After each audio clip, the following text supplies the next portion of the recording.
In this video, I'll show you how to hook up a Wii to your LG TV.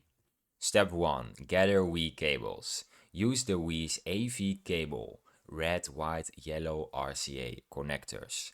If your LG TV lacks AV inputs, get an RCA to HDMI adapter. Step 2. Make the physical connection.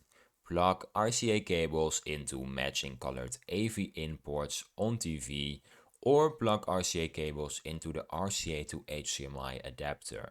Then connect adapter to TV's HDMI port. Step 3. Power up your TV and Wii. Plug in and turn on both your Wii and LG TV. Step 4. Choose TV input source. Use the TV remote to press input or source. Select AV, video or HDMI depending on your connection. Step 5. Start playing. Insert a Wii disc and use controllers to navigate.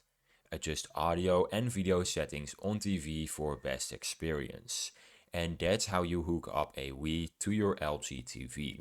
If you found this video helpful, then please subscribe. And if you have any questions, you can just leave them in the comments down below and I'll be happy to help you out. Bye!